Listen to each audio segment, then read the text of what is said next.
जा दिन सतगुरु भेटिया ता दिन लेखे जान, बाकी समय व्यर्थ गया बिना गुरु के नाम। हम बात कर रहे हैं एक ऐतिहासिक दिन के बारे में, जिसमें सन 1988 में संत रामपाल जी महाराज जी ने अपने पूज्य गुरु स्वामी रामदेवानंद जी महाराज जी से नाम दीक्षा प्राप्त की। इसी शुभ अवसर पर संत रामपाल जी महाराज जी के अनुयायी इस दिवस को बहुत ही हर्षोल्लास से मनाते हैं।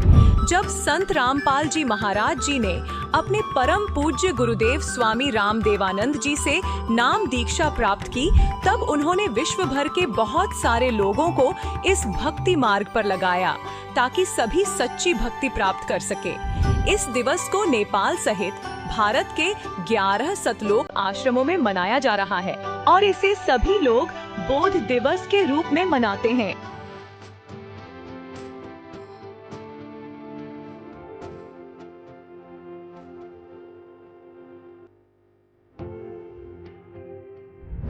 यह दिवस 15, 16 और 17 फरवरी सन 2025 को मनाया जा रहा है, जिसमें संत गरीबदास जी महाराज जी की वाणियों का 3 दिवसीय अखंड पाठ, दंत व नेत्र जांच चिकित्सा, विशाल भंडारा, विशाल सत्संग समारोह, निःशुल्क नाम दीक्षा, दहेज मुक्त विवाह और रक्तदान शिविर जैसे अनोखे कार्यक्रम के साथ साथ आध्यात्मिक प्रदर्शनी भी लगाई जाएगी। यह कार्यक्रम विश्व भर के सभी सतलोक आश्रमों में मनाया जाएगा, जिसमें आप सभी सपरिवार सादर आमंत्रित हैं। इस कार्यक्रम का सीधा प्रसारण सतलोक आश्रम श्री धनाना धाम, तहसील गोहाना, जिला सोनीपत, हरियाणा, भारत से आप 17 फरवरी 2025 को सुबह 7:30 से the TV NRI channel, Sant Rampal ji Maharaj live सत्संग यूट्यूब चैनल, जगत गुरु संत रामपाल जी महाराज फेसबुक पेज पर देख सकते हैं।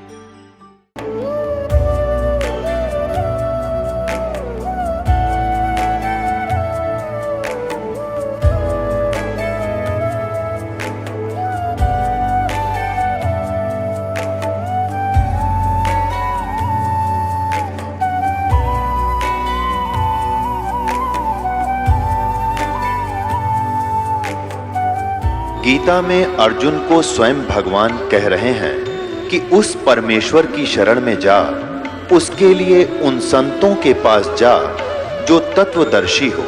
इसी प्रकार हजरत मोहम्मद को उनका अल्लाह कह रहा है कि कोई और पूर्ण परमात्मा है, उसको पाने के लिए उन तत्वदर्शी संत की तलाश कर। वो प्रभु कौन है, ये जानने के लिए कृपया अवश्य सुनिए जगत गुरु तत्वदर्शी संत रामपाल जी महाराज के अमृत वचन।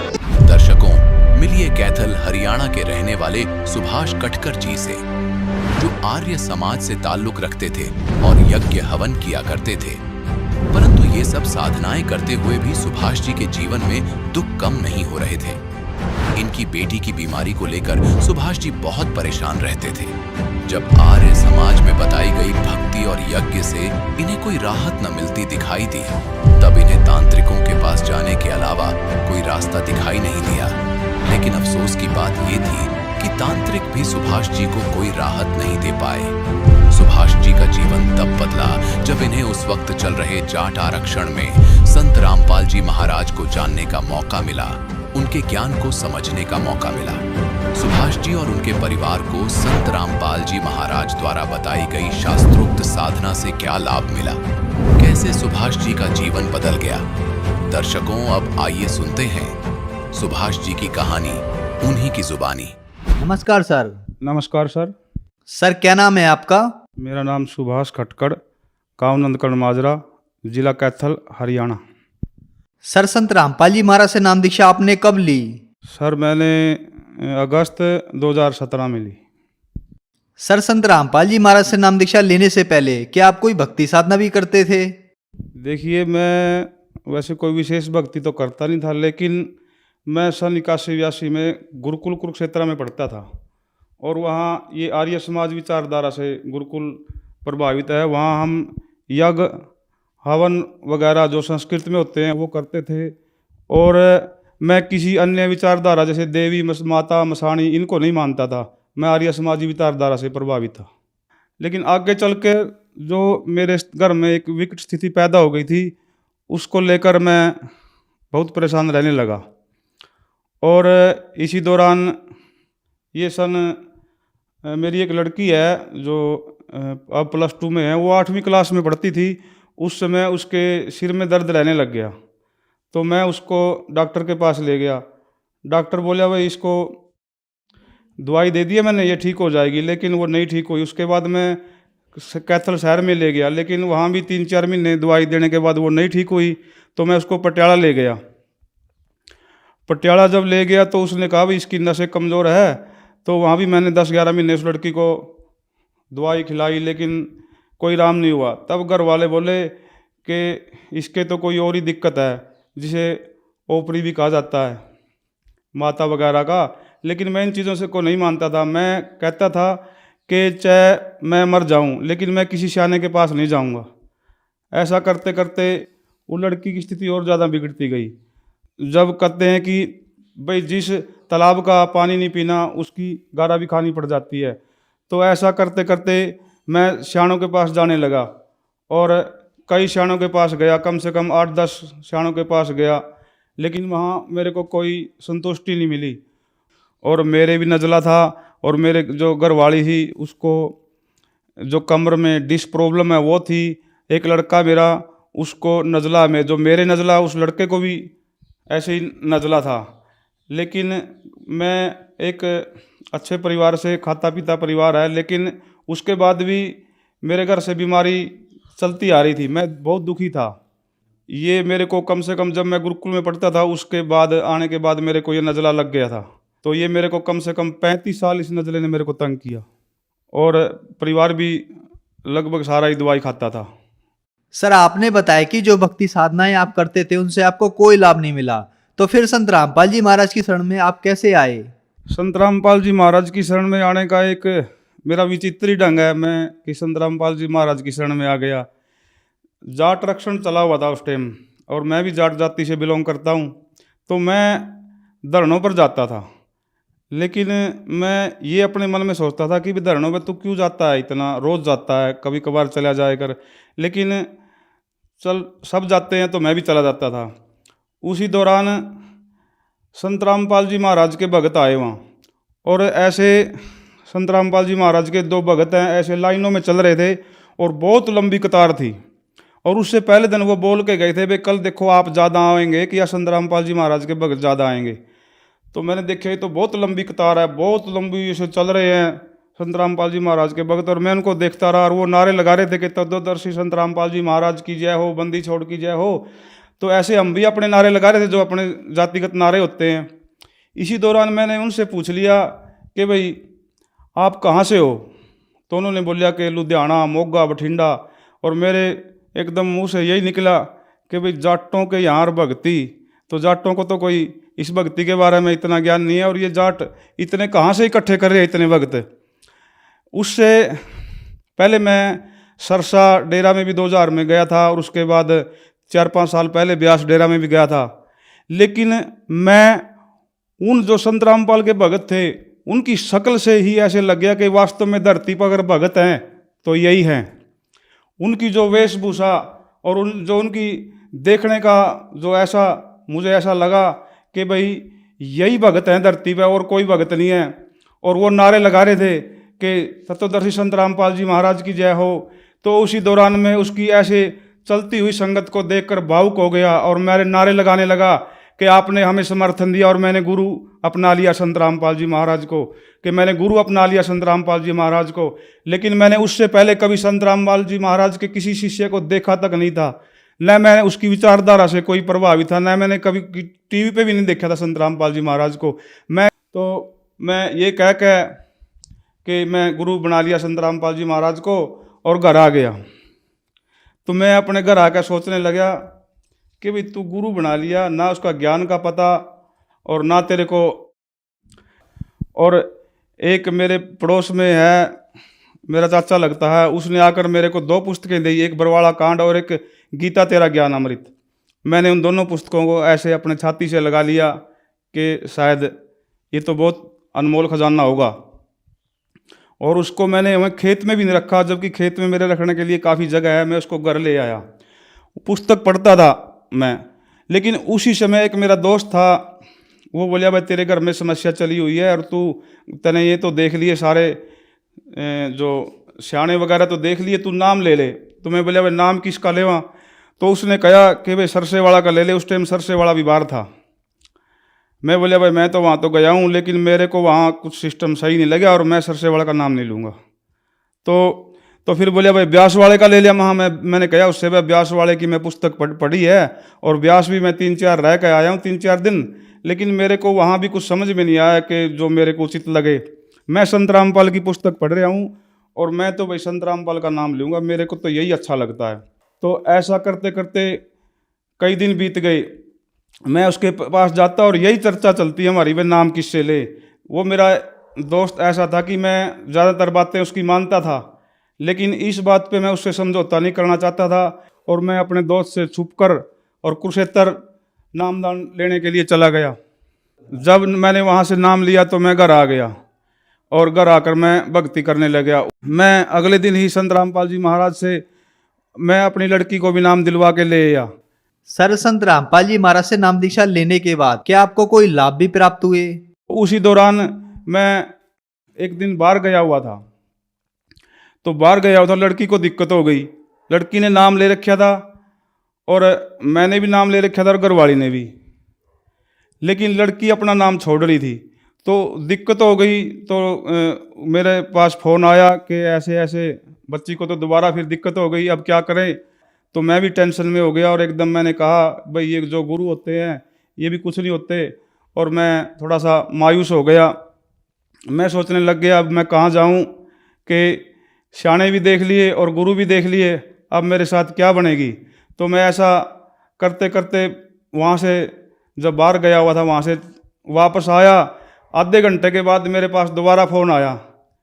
तो घरवाली बोली कि अब तो लड़की ठीक है। मैं वो कैसे हुई? नु कहा गुड़िया ने नाम तो ले ही रखा था और गुरुजी का जो प्रसाद था मैंने वो प्रसाद दे दिया और जो जलम अमृत होता है वो दे दिया और उससे अब गुड़िया को राम है। तो मैं घर आ गया और मैंने सोचा चलो बढ़िया भाई गुड़िया को राम हो गया। उसके थोड़े दिन बाद घरवाली बोली कि मेरे को भी आराम रहने लग गया। मैं तेरे को कैसे? उनका जो मेरे टांगों में दर्द रहता था उसमें आराम हो गया। तो मैं एकदम अचंबा सा हो गया कि भाई ऐसा कैसे होता है, क्योंकि मैं तो आर्य समाजी विचारधाराओं में था, क्योंकि वो मानते नहीं इन चीज़ों को। और मेरे लिए तो एक बहुत ही एक अद्भुत करिश्मा था मेरे लिए। तो मैंने सोचा चल तेरा क्या लगा है, इनको राम हो गया। तो इसी दौरान संत रामपाल जी महाराज की भक्ति करने लग गया और उसी दौरान जब मेरे को 3 महीने भक्ति करते करते हो गए तो मेरे को एक दिन जो मेरे को नज़ला रहता था, बार बार छींकें आती थी, थूक आता था, मेरी कोई ज़िंदगी नहीं थी। मैं दूध पी सकता था नहीं, चाप और घी मेरे बहुत फ्रेज रखने पड़ते थे। 35 साल से मेरे को नज़ला था। मैंने एक्यूपंक्चर भी करवाया, एक्यूप्रेशर भी करवाया, नाक में से राजस्थान में सूरजपुरा वहाँ से मैं कीड़ा निकलवाया और मैंने नाक का ऑपरेशन करवाया। और मैं एक दिन जब गिना ना कम से कम मैंने 21 प्रकार के जो इलाज है नज़ला के वो करवाए, लेकिन मेरे को कहीं से लाभ नहीं मिला। सारी ज़िंदगी मेरी नज़ले में ऐसे बीत गई, मेरी जवानी सारी निकल गई, लेकिन मेरे को कहीं से लाभ नहीं मिला। तो 3 महीने भक्ति करने के बाद एक दिन मेरे को खूब छींकें आई।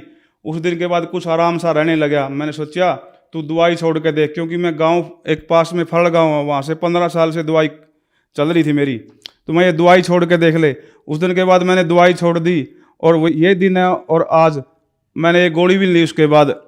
तो जी मेरे संत रामपाल जी महाराज की कृपा से मेरे को नज़ला ठीक हुआ, घरवाली को टांगों में दिक्कत रहती थी वो ठीक हुई, और जो मेरी लड़की थी उसको सिर माइग्रेन भी था, और जो माता कहते हैं वो ऊपरी वगैरह ये ठीक हुई। और मेरा भाई जो घर में मेरा विरोध भी कर रहे थे कि आपने ऐसे कैसे संत से नाम ले लिया, वो विरोध कर रहे थे, तो वो मेरा भाई गीता ले आया कुरुक्षेत्र से जाके कि देखें कहाँ ये प्रमाण। तो वो पुलिस में एसआई रिटायरमेंट है, उसने कहा भाई कहाँ आपके कहाँ लिखा हुआ है कि काल है? मैं बोला 11 के 32 में देख ले तू भाई काल लिख रखा है कि नहीं।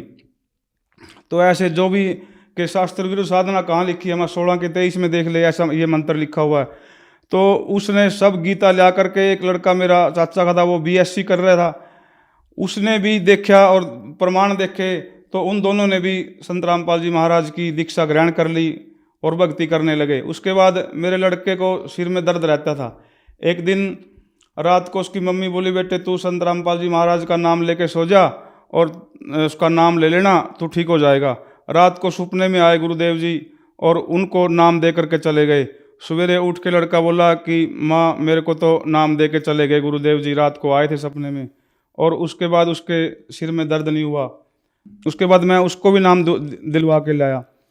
इसी दौरान लगभग अब मेरे को 14-15 महीने हो गए हैं, मेरे साथ कम से कम 55 भगत आत्माएं संत रामपाल जी महाराज की शरण में आ चुकी हैं। इतनी आत्माएं, तो मैं क्या क्या लाभ गिनाऊं कि भाई संत रामपाल ने बहुत मेरे लिए, तो मैं उसका एहसान कभी नहीं भूल सकता, क्योंकि वो तो धरती पर एक परमात्मा है हमारे लिए। तो सर, जो समाज आज आपको देख रहा है, आप उन्हें क्या संदेश देना चाहते हैं? देखिए, मैं संदेश तो क्या दूंगा, मैं तो उनसे प्रार्थना करूंगा, हाँ संत रामपाल जी महाराज की शरण में कम से कम जो रोगी है वो आ जाओ, संत रामपाल जी महाराज की शरण ग्रहण करो और अपना कल्याण कराओ। सर, संत रामपाल जी महाराज की शरण में कैसे आ सकते हैं? संत रामपाल जी महाराज से दीक्षा लेना तो अब बहुत आसान हो गया। अब तो हर डिस्ट्रिक्ट में सेंटर खुले हुए हैं, और जो टीवी में एक पट्टी चली हुई पट्टी है, उस पर देख के भी आप नामदान ग्रहण कर सकते हैं।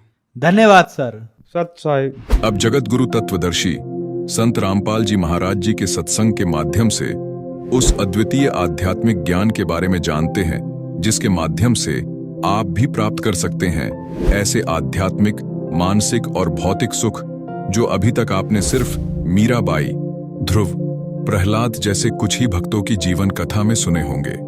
अब सुनिए तत्वदर्शी संत के संग शास्त्र अनुकूल भक्ति सत्संग, ऐसा अद्वितीय आध्यात्मिक ज्ञान जिसका है सर्वधर्मों के पवित्र शास्त्रों में प्रमाण। अब सरलाल ने सोचा, भाई यू आदमी कौन था, इसने के मंत्र मार दिया इस बैल के, यू तो सिद्ध पुरुष दिखा, कोई साधुओं की भूख उसने थी। उसने गांव में आकर पूछा, उसी रास्ते में पड़े था कि भाई गरीबदास नाम का है बलराम का एक गरीबदास है, उसका घर किस है। तो वो गरीबदास जी का कोई शिष्य मिल गया उसने, तो वो बोला भाई वो आम आदमी को नहीं, वो तो परमात्मा समझ लो, उन्नत है, भगवान मिले थे और संत है, वो आम आदमी नहीं है। ने बोला भाई जब बात या बात बनी, कहने लगा मैंने उसे दर्शन तक कराओ, कहाँ है उसका घर बता दिया कि वो सामने लो, मैं ले चलता हूँ। वो शिष्य लेकर गया, शिष्य ने प्रणाम किया और लाल ने प्रणाम किया। उसने देखा ऐसा बुढ़ा ठोठ ही बोलो तो मठ यो आज खखाट ठहरा, मेरी तो जीवन बदल दिया ना, तो रोज बिरान माटी हो रही थी, 3 दिन का काम 1 हफ्ते में करे था यो, अब दूसरे बैल तभी आगे चले है। तब उसने पूछा कि हे महाराज जी, आपने इस बैल के जादू कर दिया। तब गरीबदास जी ने पूछा कि भाई एक बात बता, तेरे घर पे कोई बाबा जी रहा करता? अखां जी रहा करता, और आपने खूब गे चलवे खुआए चुरमे कर करके उसताई अखां जी खूब सेवा करी महात्मा की। उसने कहा मैंने भाई भक्ति ना करी, तेरा खा गया और सो गया, अब यू बैल वो बाबा जी है, अब ये तेरे लठ खा पूरे करे, आदत इसकी विवाह बिगड़ रही है, खाऊर सो जाऊं, परीब के सोन दे है। तो इसने ये भी इसका लठ मारा है, हर तेरे पूरे कर रहा है। भाई मैंने इसको यही कहा भाई लठ खा के कर ले, अर्चे राजी खुशी कर ले बेटा, ये तो तने पूरे करने पड़ेंगे, खाओ था चूरमेर सो जा था। तब इसका यह बात समझ में आ गई, भाई मेरी आज्ञा का पालन कर दिया, तेरे पूरे करेगा भी वो। अपन आत्माओं कहते हैं सत्संग की आधी घड़ी और परमात्मा कहते तप के वर्ष 1000 तो भी बराबर है नहीं, कहे कबीर विचार।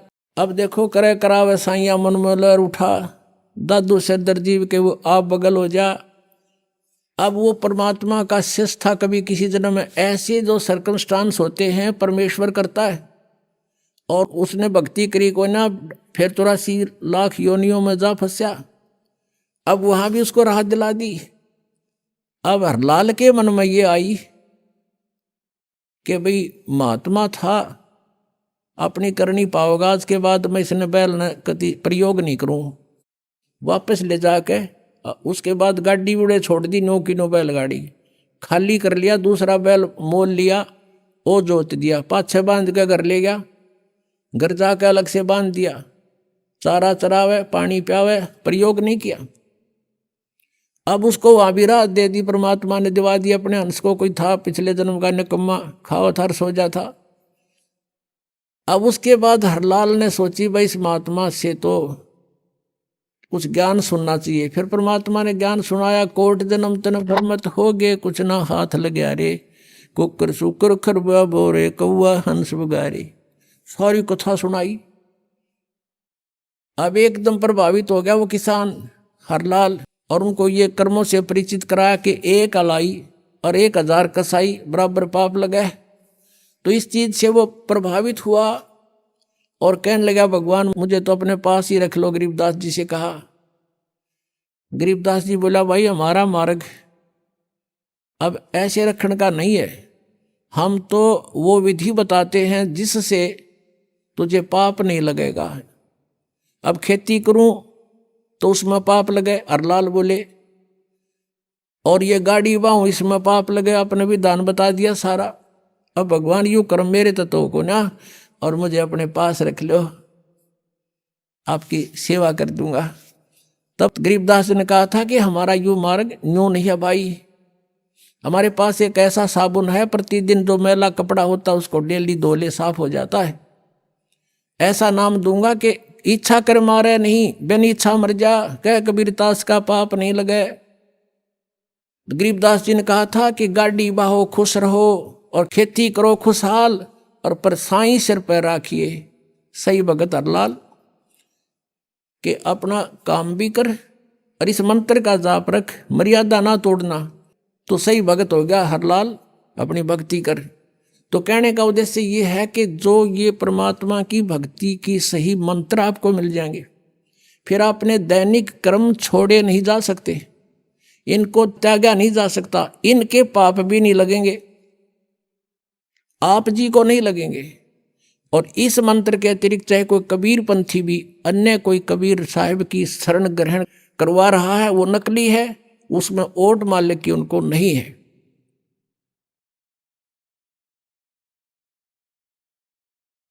तो प्रसंग चल रहा है कि किस परमात्मा की भक्ति हम करें और कौन से भगवान से हमें पूर्ण राहत मिलेगी। तो ऐसे जो साधना आपने देखी, भगवान विष्णु, भगवान ब्रह्मा, भगवान शिव जी की साधना, और उनकी आप पे दुर्गति, आप ही कर्मों के फल को उन्होंने भोगना पड़ता है। तो इनके उपासकों को क्या राहत मिलेगी, अंडरस्टूड है। ब्रह्म के बारे में आपको बता दिया कि ब्रह्म का ओ मंत्र है, और ब्रह्म केवल 21 ब्रह्मांड का स्वामी है, यह सरपुरुष है, इसको ज्योति निरंजन भी कहते हैं। इसकी भी मृत्यु होती है, इसके अंतर्गत जितने भी प्राणी हैं ये भी स्थिर नहीं है। और जब तक जन्म और मृत्यु है जीव को सुख नहीं हो सकता, परम शांति नहीं हो सकती।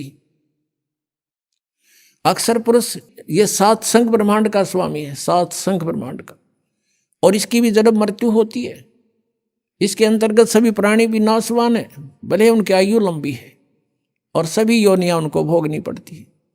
और इनके अंतर्गत अक्षर पुरुष को भी इष्ट मानकर, यानी परब्रह्म को भी इष्ट मानकर जो साधना करना चाहता है वो भी परम शांति को प्राप्त नहीं हो सकता। केवल परम अक्षर ब्रह्म, परम अक्षर पुरुष, उस परमात्मा की भक्ति और उसी के नुमाइंदे परम संत से लेकर जो करेगा उसको सब लाभ होगा। एक समय गरीबदास जी जो परमात्मा से परिचित हो चुके थे, सतलोक सचखंड को स्वयं आंखों देख कर आए थे अपनी आत्मा से, उनको वापस छोड़ दिया था कबीर परमेश्वर ने, उनके ज्ञान योग को खोल दिया था, दिव्य दृष्टि को खोल दिया था। उसके बाद कबीर परमेश्वर ने अपने उद्देश्य अनुसार उनसे अपनी अमृतवाणी, अपनी महिमा का ज्ञान पुनः उच्चारित करवाया गरीबदास साहिब जी से। आदरणीय गरीबदास साहिब जी ने वो वचन परमात्मा की आंखों देखी महिमा बोली। और एक गोपाल दास नाम के एक दादूपंथी संत थे, उन्होंने भगत ने वो सब परमात्मा की महिमा की वाणी गरीबदास जी के मुखारविंद से उच्चारित लिपिबद्ध की गई। उस वाणी में इतनी कसक है, जैसे आप जी को हम नित्यनेम के लिए देते हैं सुबह सुबह की वाणी, शाम की आरती, दोपहर की रामायणी, 3 समय की हम आपको भक्ति बताते हैं। ऐसा ही वेदों में विधान है कि परमात्मा की भक्ति 3 समय की होती है।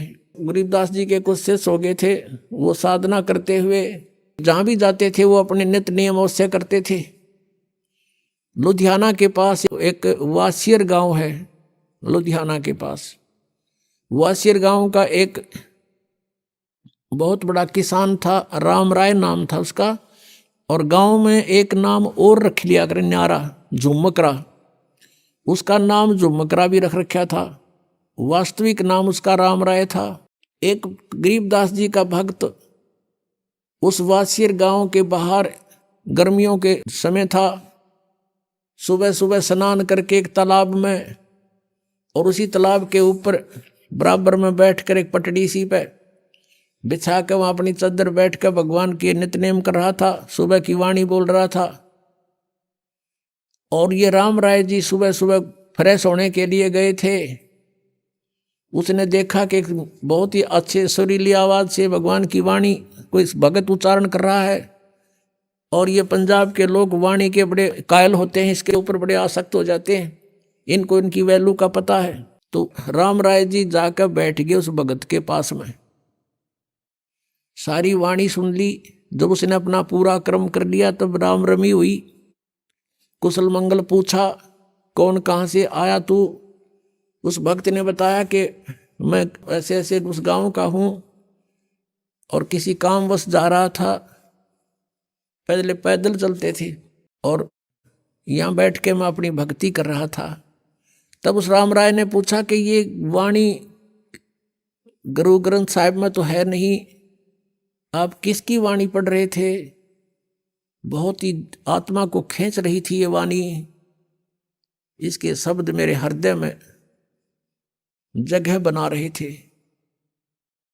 तो उस भक्त ने बताया कि मेरे गुरुदेव के द्वारा बोली अमृतवाणी है।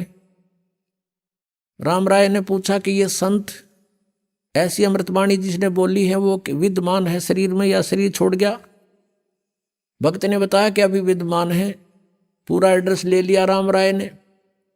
वो सरदार जी वहां से चल पड़ा। वहां से चलते चलते कहाँ पहुंचा? गांव छुडानी में।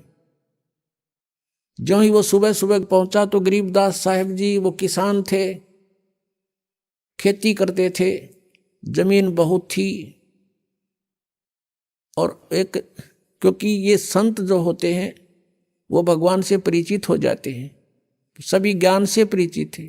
ऐसे ही वेदों में लिखा है कि जैसे यजुर्वेद अध्याय नंबर 40 के मंत्र 15 में लिखा है, वायु अनिलम अथिदम भस्मांतम शरीरम ओम कर्तु समर किलवे समर कर्तुम समर। ओम नाम का जाप काम करते करते सेवन करो, विशेष कसक के साथ सेवन करो, मनुष्य जीवन का मुख्य उद्देश्य जानकर ओम का जाप करो, ये तो है ब्रह्म साधना। फिर उसने बताया कि उस परम अक्षर ब्रह्म 40वें अध्याय के 17वें मंत्र में तुरंत कहा है यजुर्वेद में कि वो पूर्ण परमात्मा तो ऊपर प्रोक्ष है, वो तो गुप्त है, मैं ब्रह्म हूँ, मेरा एक ओम नाम है। उस परमात्मा की भक्ति करनी है तो तत्वदर्शी संत बताओगे उसका ज्ञान। यजुर्वेद अध्याय नंबर 40 के श्लोक 10 से लेकर 13 तक तत्वदर्शी संत की महिमा की जानकारी दी है। बताइए कि उनसे पूछो, वो बताओगे। तो वो उनको मिला नहीं, तो उन्होंने, जैसे बच्चा कोई गेम खेलता है तो उसका जिला स्तर पर खेलता है तो भी वही नियम होते हैं, और उसको स्टेट लेवल पर खेलता है प्रांत स्तर पर तो भी उसके वही नियम है, और जो राष्ट्र स्तर पर खेलेगा नेशनल लेवल पर तो भी उसके वही नियम होते हैं।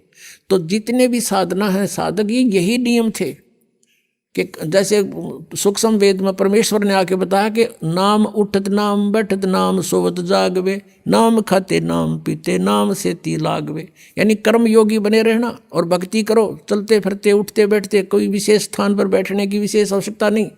अगर समय है, कोई काम नहीं है, तो बैठ के करने में कोई पाप नहीं, किसी प्रकार लेट के बैठ के भी कर सकते हो। इस आधार से गरीबदास जी सुबह सुबह अपना खेतों में सैर सपट्टा भी हो जाता और आते समय वो घूम फिर के आते थे और पशुओं का चारा कुछ काट कर खेतों से सिर पे रखकर बंडल बरोटा वो लाते थे। तो अब राम राय ने जाके पूछा, भाई गरीबदास महाराज का घर कहाँ है? कोई भक्त मिल गया, उसने कहा कि सामने चले जाओ। कोई शरीफ साहब भी मिल गया, वो कहने लगा सामने जाओ और वो उनका मकान है। वहाँ गए तो वहाँ 5-4 भक्त बैठे थे, इंतजार कर रहे थे गरीबदास जी की, प्रतिदिन मिलने आते थे। उनसे पूछा भी महाराज जी कहाँ हैं राम राय ने? उन्होंने कहा भी खेतों में गए हुए हैं। राम राय जी ने पूछा कितनी देर में आएंगे? साधु संत का कोई भरोसा नहीं, आओ तब आ जाना, तो 12 बजे भी आवे। उनकी मौज है, खेत में गए हैं, कहीं काम भी लग गए होंगे। अब राम राय जी ने सोचा भी मेरे तरफ है, संत की दर्शन करूं, पीछे आहार करूंगा। अब 250 कोस आ गए, यानी वहां से 400 किलोमीटर पहुंच गया हूं। 10 कदम और भर लेता। उनसे पूछ लिया किस साइड में गए हैं, कि साहब ने चला जा रास्ता है। अब राम राय जी उस रास्ते चल पड़े और बता दिया था कि आगे एक कुआं है, झोंपड़ी मिलेगी, वहां शायद वहां मिल सकते हैं। उसने सोचा चल इतनी दूर आया हूं, साधु के दर्शन करके आहार करूंगा। आगे से क्या देखा, गरीबदास जी आ रहे हैं, सिर पे पशुओं का चारा लेकर, बरोटा जवार का,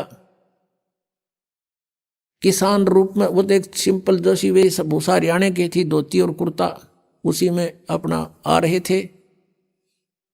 और राम राय जी का दृष्टिकोण था कि साधु संत पावेगा, या तो गल में माला होगी, बड़ी बड़ी जटा होगी, दाढ़ी बढ़ होगी, राख रमा रखी होगी, शरीर के ऊपर हाथ में चमटा होगा, या कति लाल कपड़े होंगे, मुंड मुंडा रखा होगा, तिलक ला रखे होंगे।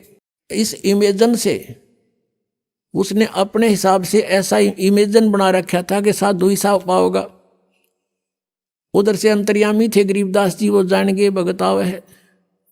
भगत ने पूछा राम राय ने उससे, गरीबदास जी से, कि भाई किसान, मैंने महात्मा गरीबदास जी से मिलना है।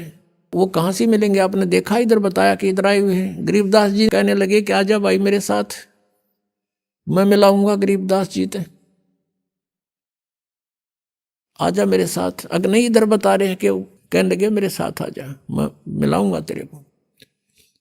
अब गरीबदास जी को पता था यदि मैंने अब इसको ये कह दिया कि मैं गरीबदास हूं, तो यो मेरी बात भी नहीं सुनेगा, क्योंकि इसने तो महात्मा का जो वो बना रखा ना वेशभूषा, किसी होगी और ऐसा होगा, इसने तो वो सोच रखा महाराज। और मैंने कह दिया थी वह उल्टा हो लेगा, रोटी भी नहीं खाओगा, ये कह दिया मैं महाराज जी। वापस आ गए, वहाँ भगत बैठे थे, गरीबदास जी को आते देखा, सब खड़े हो गए। किसी ने उनका चारा लिया, सिर से उतारा, दंडोत प्रणाम करी, और भक्तों ने पूरा सत्कार दिया अपने गुरुदेव को। अब वो राम राय खड़ा खड़ा देख रहा है, भाई यू कौन है, क्या बात है ये, इसको आदमी दंडोत प्रणाम कर रहे, तो सिंपल सा आदमी है मेरे जैसा। और गरीबदास जी के 1400 एकड़ जमीन थी उस समय, 1400 किले। उधर से राम राय भी एक अच्छा जमींदार था, 500-600 एकड़ जमीन उसके भी थी, किसान था वो भी, सरदार जी। अब उसने सोचा यूं किसान बताओ अच्छी जमीन है इसके, अभी सुना मैंने, और बैल बाल बांध रखे। इन्हें सोचा यूं मेरा कैसा किसान है, इसके ये मजदूर होंगे जो इसको प्रणाम करें। अब उसने पूछा रहा ये कौन है भाई? उन्होंने बताया गरीबदास जी के शिष्यों ने कि महाराज हैं गरीबदास जी, ये बड़े महापुरुष से पहुंचे हुए। अब राम राय बैठ गया जमीन के ऊपर, कलेजा पकड़ के, अगी इतनी दूर आया और खोदा पाड़ और पाई चुया, यो महाराज जी पाया, देख मेरे कैसा किसान रहता रहा जो भाई। अब वो अंतर्यामी थे गरीबदास जी, उसकी सारी देख रहे थे। यो भगत तो फ्यूज हो गया। उधर से गरीबदास जी ने जितने वहां 5-4 भगत थे उनसे कहा, किसी को तो बैलों को चारा डालने की सेवा दे दी, किसी को कहा भी बैलों को पानी पिला लो तालाब पर जाकर के, सब इधर उधर कर दिए। और अपने लिए एक बाल्टी रखवा ली पानी की, नहाने के लिए। गरीबदास जी सामने नहाने लग गए पाटड़े पर बैठ के, और वो सामने बैठा था उसको बैठा दिया चारपाई पे, राम राय को बैठ जा। अब उस राम राय वहां बैठ गया। अब चल इतनी दूर आया, इस तो पूछते लो कि साग महाराज से हो, इस दृष्टिकोण से वो बैठ गया। अब गरीबदास जी नहाने लगे, स्नान करके वो उठे। अब गांव में क्या है, यहाँ हरियाणा के अंदर धोती बांधा करते पहले तकरीबन सभी किसान या कोई भी था। अब उस धोती का ही एक बेल्ट बना करते एक हिस्से की, आधी ऐसे बांध लेते थे, उसी का एक टुकड़ा उस अलग नहीं करते थे, ऐसे लपेट करके बेल्ट बांधा करते ऊपर के, जहां बेल्ट बंधती है उसी कपड़े को ऐसे, उसको अड़बंध बोलते हैं, अड़बंध। तो गरीबदास जी ने नहा के और धोती ऐसे लपेट ली, और फिर कहा उससे कि राम राय से कि भाई सरदार जी एक भाई, ये मेरे हाथ का चोट लगी हुई है, उंगली काम नहीं करती, और ये मेरी धोती का गांठ लगा दे। तो उस शरीर के चारों तरफ के ला के फेर कर ऐसे गांठ लगानी होती थी, वो धोती शरीर के अंदर से निकल जाती, और गांठ धोती का लग जा, शरीर के चारों तरफ नहीं रहे। अब उसने सोचा कि कहीं तरह से धोखा लग गया, तो उसने फेर निकाल ली, और फिर गांठ लगानी चाहिए, वो फिर उसी तरह शरीर के अंदर से निकल गए और वो धोती का गांठ लग जा। गरीबदास जी ने वो फेर रखा था, इसकी फड़क निकल दे सारी। अब जैसे ये धोती थी, उसका एक हिस्सा ऐसे कर लिया करते थे किसान, ऐसे ऐसे करके, और फिर उसको बांधते थे। फिर शरीर के चारों तरफ के, वो धोती से कनेक्टेड रहती थी शेष के, और ऐसे शरीर के चारों तरफ के वो लावे, और गांठ नो लानी थी, वो नो खेचा शरीर में निकल जा, धोती का गांठ लग जा। अब तीसरी बार भी जब यह सतीथि हो ली, उसने ऊपर ने देखा कि देखा तो नहीं है तेरे का ना, कहते नो सोचा अच्छा बड़ी बूझ गांठ भी ना लगती इससे। जब उसने ऊपर को देखा, और राम राय था विष्णु जी का पुजारी, तो गरीबदास जी का ऊपर का हिस्सा विष्णु जी जैसा हो गया, सिर पर मुकुट, 4 हाथ, शंख चक्र गदा पद्म। जब उसने नो देखा, चरणा में पड़ गए, और गरीबदास जी ने बोला रे मैं तेरे कैसा किसान हो, या गांठ क्यों ना लगती तेरे तय। तब उसने देखा जानते को तेरे की तो भाई आम व्यक्ति नहीं है, चरण पकड़ दिए। अब ऐसी लीला करे बिना वो राम राय सुने नहीं कुछ, यो ज्ञान ही 60 पट।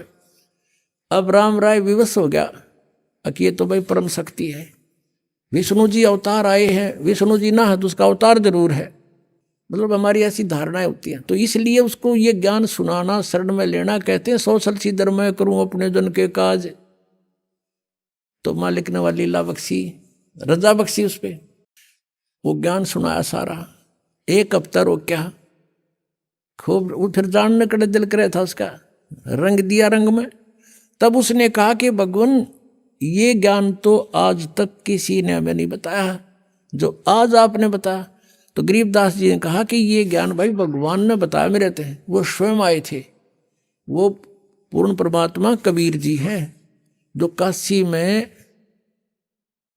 एक दानक की भूमिका, जुल्हे की भूमिका करके गए हैं, और आपके गुरु नानक देव जी के भी वही गुरु थे। अब वो तो राम राय तो सारी मान गया, बाकी सिख समाज मानो चाहे ना मानो। तो क्या बताते हैं, हम सुल्तानी नानक तारे, गरीबदास जी कहते हैं कि मेरा भी उद्धार किया, अब्राहिम सुल्तान अधम का उद्धार किया, और नानक जी का उद्धार किया, और दादू दास जी का उद्धार किया उसी कबीर परमात्मा ने। हम सुल्तानी नानक तारे दादू को उपदेश दिया, और जात जुलाहा भेद नहीं पाया, वो का सीमा है कबीर हुआ। अब राम राय जी कहने लगा सरदार जी, अब उसको कि शुरू में यह ज्ञान इंसान सुने है, कभी सच्चा कभी झूठा, नानो नहीं ऐसे नहीं, तो उसका दिमाग झूम रहा था। इस कारण से भी और वैसे भी उसका उर्फ नाम झुमकरा था। तब गरीबदास जी ने कहा कि तत्व भेद कोई ना कह रे झुमकरा, ये पैसे ऊपर नाच सुनो रही झुमकरा। कोटों मध्य कोई नहीं रे झुमकरा, अरबों में कोई गर्क सुनो रही झुमकरा। अब गरीबदास जी कहते हैं कि जो ज्ञान मैंने बताया ना, पहले तो किसी के पास यूं है नहीं, और जो बाकी जो विद्वान बने फिरे हैं, कहते हैं वेदों को जानते हैं, उनका पैसे उपनाच है, वो कथा करते फिरे हैं, पैसे कमाए हैं, दुनिया को ठग रहे हैं, उनके पास खक नहीं। और कहते करोड़ संतों में तुझे इस ज्ञान के बताने वाला नहीं मिलेगा, अरबों में कोई गर्क सुनो रहे झुमकरा, अरबों में। अब जैसे पुण्यात्माओं कबीर पंथ देश भर के गुरु इसमें, और जहाँ देखा वहाँ कबीर पंथी, तो उनके पास कख नहीं है, वो उनके पास विधि नहीं है सही, तो वो भी काल के ही जाल में है। अब क्या बताया है कि अरबों में कोई गर्क सुनो रहे झुमकरा, गर्क माने कंप्लीट इन ऑल रिस्पेक्ट। जैसे किसी ने यो ज्ञान सुन लिया और इस दास से तीनों मंत्र प्राप्त कर लिए, और गुरुद्रोही होकर के नाम दान देने लग गया, ज्ञान भी वही बोलेगा, नाम भी वही दे रहा है, लेकिन वो गर्क नहीं, उसको अधिकार नहीं, वो तो दुश्मन है जीव का। तो ऐसे मान लीजिए किसी ने कबीर साहब की वाणी कबीर सागर पढ़ लिया, जैसे कबीर पंथियों का आज तक जिसका भी इतिहास देखा है, जिसके भी वहाँ से यहाँ से आए हैं, उन्होंने बताया है कि वो ये नाम देते हैं, वो ये नाम देते हैं, और कोई कुछ नाम देता है, कोई एक पूरा मंत्र सा बता देता है, पाताले सब सिंधु नाम फलाना नाम, और कोई नाम देता है श्री गुरु सतगुरु वे नमः, ये एंड बैंड बोले सारे। और ये कुछ एक इनमें से कबीर साहब की यह सृष्टि रचना सुना के, थोड़ा बहुत कथा कुथा सुना के दिखा जानो, ये भी वाह बात बताओ इस दास के तरह। और जैसे ये राधा स्वामी वाले पंथ के भी सचखंड और सतलोक की जो हमारे रेल बना रहे थे, इन्हें कह भी ना पता, तो ऐसा लगे कि ये भी सचखंड की बात करें और वो भी सचखंड की बात करें, वो भी कबीर साहब के बारे में कहता है, तो ये नकली है सारे, ये गर्क नहीं है, ये कंप्लीट इन ऑल रिस्पेक्ट नहीं है। इनके पास सब कुछ ज्ञान भी हो गया कि आपका ये रोग है, और उसने बता दिया तेरा ये बीमारी है, सुनकर किसी और ने बता दिया तुझे ये रोग है, और औषधि है नहीं, तो क्या फायदा उस ज्ञान का। वो तो डॉक्टर के पास जाओ जिसके पास यह जड़ी है, और रोग भी बताओगा, और जाते ही दवाई देगा, ठीक हो जाएगा। तो कहा है कि कोटों मध्य कोई नहीं रहे झुमकरा, अरबों में कोई गर्क सुनो रहे झुमकरा। अरबों में, जैसे एक गांव में अगर 10,000 15,000 व्यक्ति रहते हैं, उसमें 5,000 गुरु पाओगे। थोड़े बताऊं बल्कि ज़्यादा बेसिक हो जा। जैसे किसी के बालक के कोई तकलीफ होगी, पहले तो उसकी सास कहेगी बेटी बार लीगा दर दे 100 रुपया, फिर पड़ोसन आवेगी क्या हो गया बेटी अगताईस का ऐसे ऐसे हो गया, अग भीतर लीगा दर दे 2 रुपये। एक और आवेगी इसका नजर हो रही है, चौराहे पर मिट्टी ठा के फेंक दे इसके ऊपर गए। चौथी आवेगी गुड़गाम वाली की बोल दे। यानी एक के ऊपर 5 मास्टर हो जाएंगे गुरु। ऐसे ऐसे हर घर में 1-1 2-2 जरूर पाओगा। कोई ब्रह्मा की पूजा बतावे, कोई विष्णु की, कोई शिव की, कोई भैरव की, कोई भूत की, ये बतानी है नरे। और कोई फिर कहे ब्रह्म पूजो वशिष्ठु ऊपर भगवान नहीं, इनकी भी गिनती नहीं। गीता जी अध्याय नंबर 7 के श्लोक नंबर 19 में कहा है कि अर्जुन बहुनाम जन्माना मनते ज्ञानवान माम प्रपते वासुदेव सर्वमिति स महात्मा सुदुर्लभ है। बहुत बहुत जन्मों के अंत के जन्म में कोई मेरी पूजा करता है, ब्रह्म तक पहुंचती है उसकी बुद्धि, ना तो अन्य देवताओं में फंसे रहते हैं। लेकिन ये बताने वाला कि वासुदेव सर्वमिति, वासुदेव यानी वो परमात्मा तत्परम, गीता जी अध्याय नंबर 18 के श्लोक नंबर 62 में कहा कि सर्वभाव से उसकी शरण में जा। कहते ऐसे बताने वाला कोई संत के वही पाप नाशक है, वही पूर्ण मोक्षदायक है, वही सारी सृष्टि का रचने वाला है। कहता ये बताने वाला साधु तो मुश्किल तो मिलेगा। तो उसी दृष्टिकोण से गरीबदास जी कह रहे हैं कोटो मध्य कोई नहीं रे झुमकरा, अरबों में कोई ग्रह सुनो रे झुमक रहा, तत्व भेद कोई ना कह रे झुमक रहा, ये पैसे ऊपर ना सुनो रे झुमक रहा। तो गरीबदास साहिब ने कहा था, भजन करो उस रब का जो दाता है कुल सभी का। ये है वो कुल का दाता, कबीर इज गॉड, और इसी की पूजा करो। बोलो सतगुरुदेव।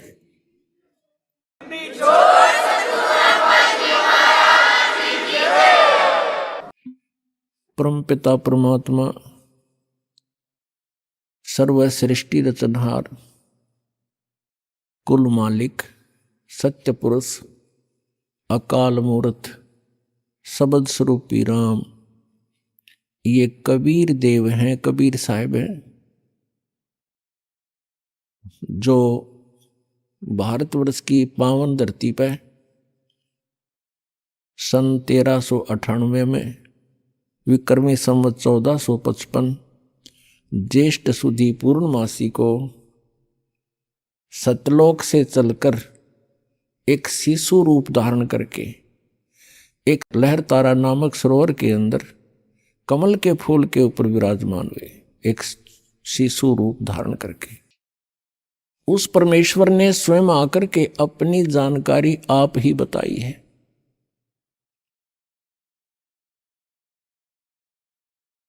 और उस परमेश्वर के बताए ज्ञान से काल के दूतों ने अपनी अलग अलग दुकानें खोल ली।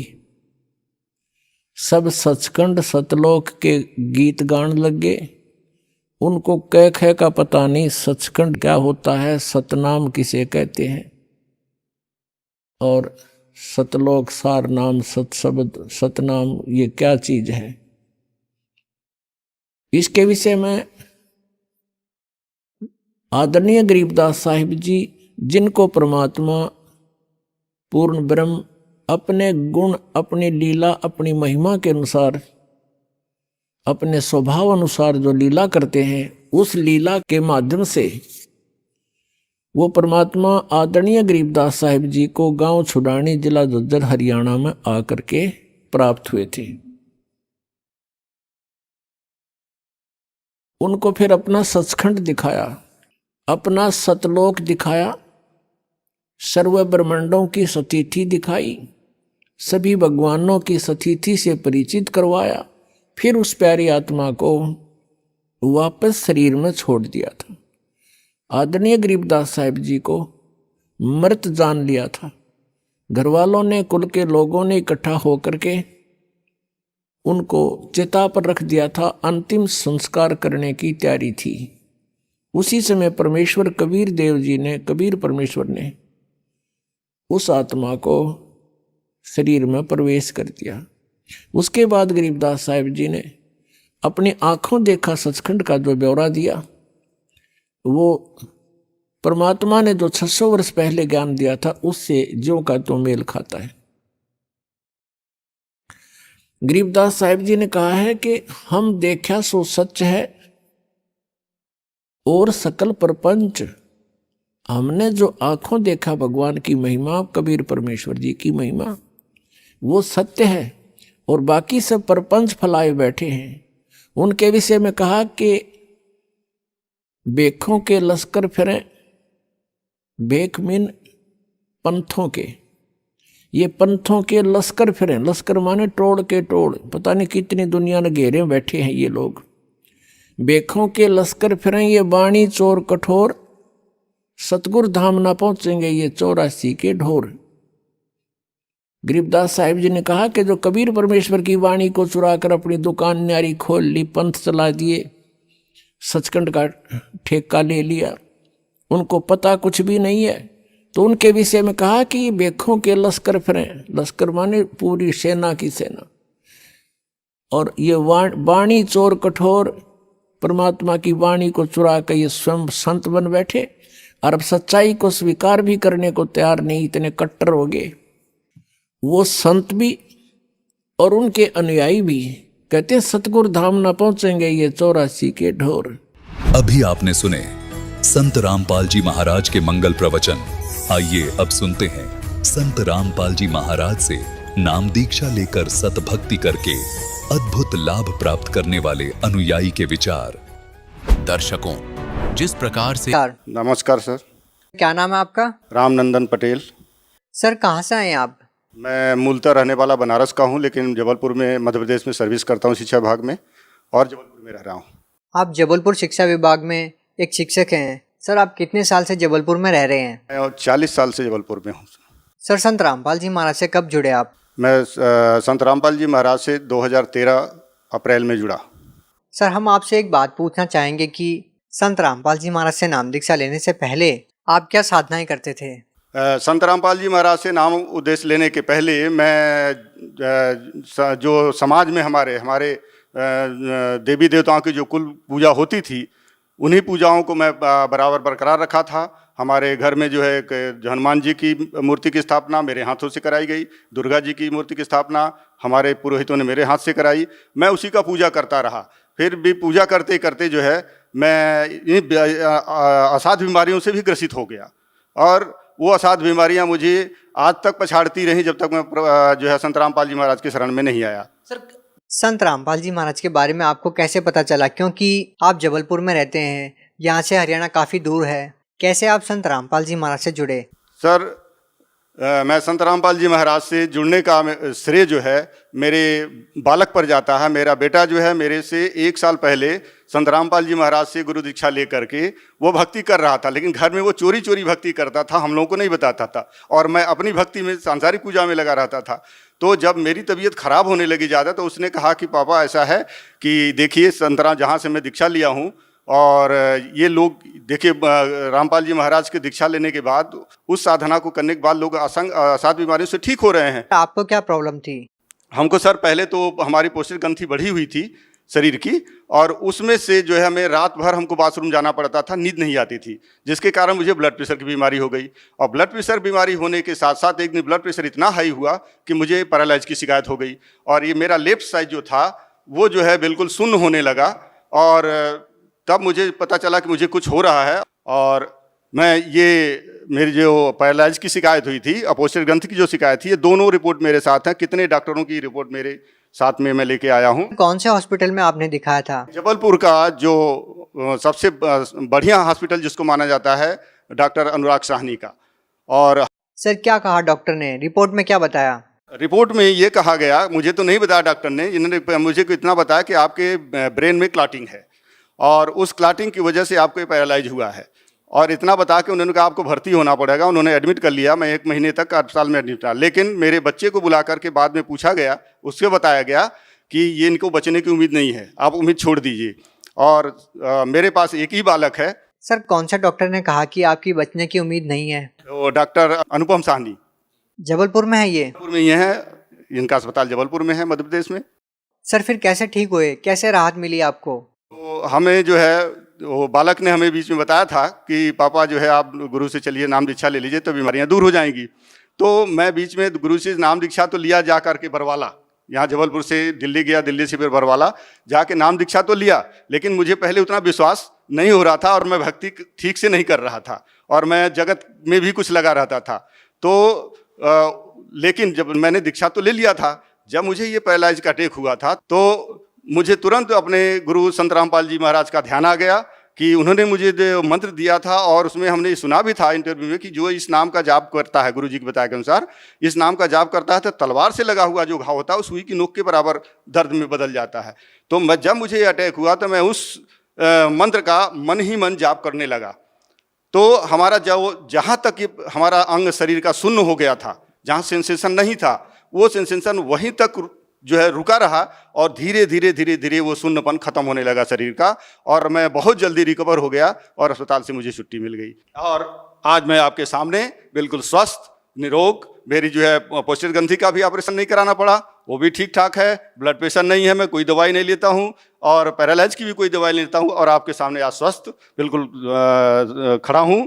और साथ ही में अब मेरे परिवार में कोई भी व्यक्ति बचा नहीं है, सब संत रामपाल जी महाराज से दीक्षा लेकर अपनी अपनी भक्ति में लीन हैं, और हम लोग स्वस्थ और सुखी जीवन व्यतीत कर रहे हैं, आर्थिक लाभ है। सर लोग आजकल भक्ति भी करते हैं, गुरु भी बना रखे हैं, लेकिन भक्ति करने का मतलब लोगों को ये नहीं पता कि वही पैरालिसिस जैसी बीमारियाँ, कैंसर जैसी भयानक बीमारियाँ ठीक हो सकती है, लेकिन जैसा कि आप बता रहे हैं, रिपोर्ट्स में आप साफ दिखा रहे हैं, डॉक्टर का नाम आप बता रहे हैं, आपको संत रामपाल जी महाराज से नाम दीक्षा लेने के बाद कोई ऑपरेशन नहीं करवाना पड़ा, आपकी पैरालिसिस की बीमारी ठीक हो गई। सर, लोगों को आप कैसे समझा पाएंगे, लोग कैसे विश्वास करें? आप रिपोर्ट्स दिखा रहे हैं। सर, विश्वास जब ही होगा सर जब हम किसी चीज़ का उपभोग करेंगे, किसी चीज़ पे जो ज्ञान बताया जा रहा है उस ज्ञान को हम सुने, उसके अनुसार आचरण करें तो उसका फल आपको मिलेगा। क्योंकि हमने उस आचरण अपने लाया उस चीज़ को, गुरु जी के मंत्र को, और हमें फ़ायदा हुआ। इसलिए मैं आपको रिपोर्ट सहित प्रमाण दे रहा हूँ कि मुझे फ़ायदा हुआ। अगर आप गुरु संत रामपाल जी महाराज से जुड़ते हैं, उनसे गुरु दीक्षा लेते हैं और उनके बताए हुए रास्ते पर चलते हैं तो आपको निश्चित है आपको फ़ायदा मिलेगा। बिल्कुल लोगों को विश्वास हो सकता है, लेकिन एक हैरान करने वाली बात है। सर, आप एक बात बताइए, आप एक शिक्षक हैं, आप बिल्कुल झूठ नहीं बोलेंगे। सर, आप सच सच बताइए कि पहले क्या आप कोई नशा करते थे?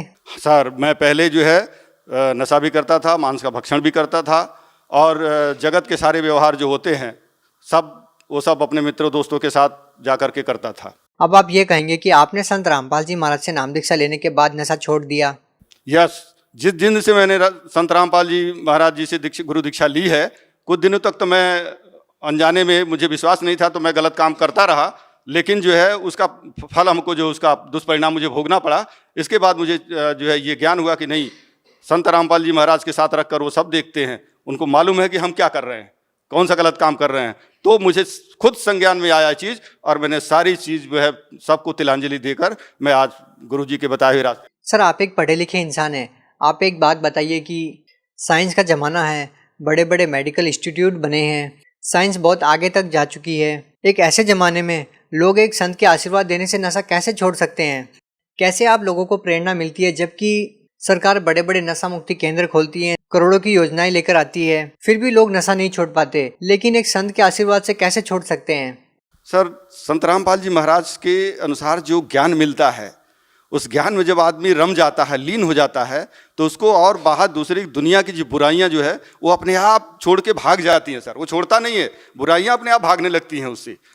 सर, एक और ख़ास बात हमारे को देखने को मिलती है कि संत रामपाल जी महाराज जी अपने सत्संग प्रवचनों में ये कहते हैं कि जो भी उनसे नाम दीक्षा लेगा और मर्यादा में रहकर भक्ति करेगा उसको गारंटेड लाभ मिलेगा। क्या आप मानते हैं कि ये बात बिल्कुल सच है? आपके साथ क्या क्या लाभ हुए सर? तो मैं ये बात 101% सही मानता हूँ। गुरु जी की जो आदेश हैं, उपदेश हैं, जो सुनते हैं हम लोग, और उसे हमको लाभ मिला हुआ, 100% लाभ मिला हुआ। इसलिए मैं विश्वास करता हूँ और लोगों को यही बोलूँगा, वो भी विश्वास करके देखें। पहले जब विश्वास करेंगे तभी फल मिलेगा, बिना विश्वास के फल नहीं मिलता। सर, आपको और क्या लाभ मिले? हाँ, उसके साथ साथ सर मेरे ऊपर 2 झूठे केस लगा करके लोग मुझे फंसा रहे थे। गुरु जी की कृपा से, रामपाल जी की कृपा से वो सारे जो है केस मेरे ख़त्म हो गए और मैं आज बाइज्जत बरी हूँ। और मैं सर्विस करते हुए आर्थिक रूप से परेशान था कर्ज के बोझ से, लेकिन वो सब मालिक जो है उसको स्वीकार कर रहे हैं। और हमारी धर्मपत्नी जिनको कि वो भी बहुत अस्वस्थ रहती थी और हर साल उनको 3 यूनिट ब्लड हमको चढ़वाना पड़ता था प्रति वर्ष। उनके शरीर में ब्लड बनता ही नहीं था और उनके हाथ पाँव सूज जाते थे। डॉक्टर बोलते थे इनका जो है समय आ गया अंत। लेकिन जिस दिन से गुरु जी के शरण में गए हैं हम लोग, हमारी पत्नी को आज तक, ये 2013 से लेकर आज तक ब्लड नहीं चढ़वाना पड़ा। सर, आप जबलपुर में एक शिक्षक के पद पर तैनात हैं। सर, आप खुद एक शिक्षक हैं, लेकिन दूसरी ओर लोगों का यह कहना कि संत रामपाल जी महाराज के जो अनुयायी है वो शिक्षित नहीं है, वो एक अंधभक्ति के तहत उनसे जुड़े हुए हैं। आप उनके लिए अपने आप में एक जवाब हैं कि आप एक शिक्षक होते हुए भी आप संत रामपाल जी महाराज से जुड़े हुए हैं। सर, इसका सीधा सा मतलब ये है कि आपने संत रामपाल जी महाराज को बहुत ही जांच परख करके अपना गुरु बनाया है। आप उन लोगों को क्या कहना चाहेंगे? सर, आपका कहना बिल्कुल सही है कि मैं एक शिक्षक हूँ, अपने बालकों को सही शिक्षा देता हूँ जो सिलेबस के अनुसार सही है। तो इसी प्रकार से संत रामपाल जी जो हमारे सिलेबस हैं, हमारी जो है हमारे जो 4 वेद हैं, 18 पुराण हैं, बाइबल है, गीता, उनके साथ ये हमारा ज़िंदगी का सिलेबस है। इसमें जो बातें लिखी हुई हैं, सच्चाई, वही हमारे गुरु रामपाल जी महाराज हमको देते हैं। तो वो जो है सत्य शिक्षा है, सत्य ज्ञान है। इस कारण से मैं उसको ग्रहण किया और जो है मैं ये अंधविश्वास के रूप में नहीं ग्रहण किया, मैं आत्मिक रूप से उसको सब परिवार उसका ग्रहण कर उस आचरण पर चल रहा हूँ, आचरण में व्यवहार में ला रहा हूँ। सर, जैसा कि आपने बताया कि पहले आप नशा करते थे और संत रामपाल जी महाराज से नाम दीक्षा लेने के बाद आपने नशा छोड़ दिया, और भी आपको बहुत सारी शारीरिक परेशानियां थी, उनसे नाम दीक्षा लेने के बाद वो ख़त्म हो गई। ऐसे ही लाखों लोग हैं जिनका नशा संत रामपाल जी महाराज ने छुड़वा दिया। दहेज जैसी कुप्रथा को संत रामपाल जी महाराज जड़ से खत्म कर रहे हैं। क्या कहना चाहेंगे इस बारे में? सर, संत रामपाल जी को जो आज देख रहे हैं लोग, अगर उनको सच्चाई अगर उनको जानना है तो उनको ज्ञान को देखें। पहले जो दिखाते हैं एक एक पेज पर, एक एक पन्ने पर, एक एक श्लोक में, ऋग्वेद, पुराण, गीता, महाभारत सब में वो दिखाकर बताते हैं। लेकिन हमारे जो है पढ़े लिखे समाज को पता नहीं क्या हो गया, कौन सी पट्टी लगी हुई आँख पर कि उस सच्चाई को नहीं समझ रहे हैं, उस सच्चाई को नहीं देख रहे हैं। बहुत बहुत धन्यवाद। Thank you.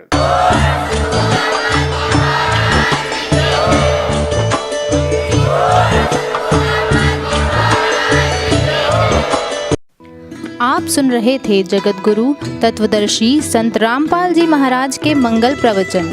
अधिक जानकारी के लिए संपर्क करें।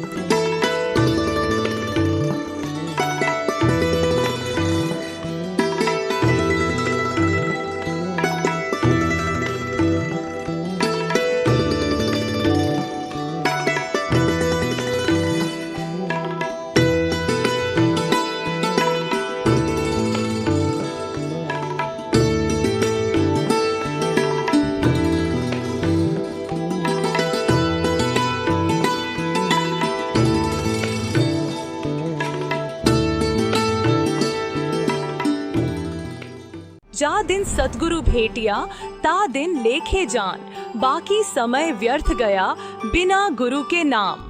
हम बात कर रहे हैं एक ऐतिहासिक दिन के बारे में जिसमें सन 1988 में संत रामपाल जी महाराज जी ने अपने पूज्य गुरु स्वामी रामदेवानंद जी महाराज जी से नाम दीक्षा प्राप्त की। इसी शुभ अवसर पर संत रामपाल जी महाराज जी के अनुयायी इस दिवस को बहुत ही हर्षोल्लास से मनाते हैं। जब संत रामपाल जी महाराज जी ने अपने परम पूज्य गुरुदेव स्वामी रामदेवानंद जी से नाम दीक्षा प्राप्त की, तब उन्होंने विश्व भर के बहुत सारे लोगों को इस भक्ति मार्ग पर लगाया ताकि सभी सच्ची भक्ति प्राप्त कर सके। इस दिवस को नेपाल सहित भारत के 11 सतलोक आश्रमों में मनाया जा रहा है और इसे सभी लोग बोध दिवस के रूप में मनाते हैं।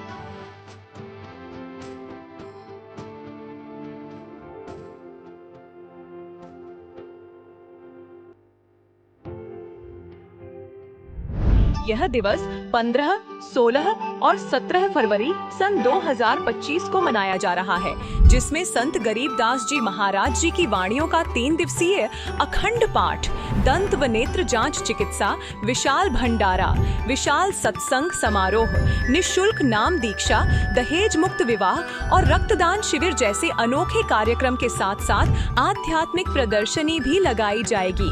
यह कार्यक्रम विश्व भर के सभी सतलोक आश्रमों में मनाया जाएगा, जिसमें आप सभी सपरिवार सादर आमंत्रित हैं। इस कार्यक्रम का सीधा प्रसारण सतलोक आश्रम श्री धनाना धाम, तहसील गोहाना, जिला सोनीपत, हरियाणा, भारत से आप 17 फरवरी 2025 को सुबह 7:30 से the TV NRI channel, Sant Rampal ji Maharaj live सत्संग यूट्यूब चैनल, जगत गुरु संत रामपाल जी महाराज फेसबुक पेज पर देख सकते हैं।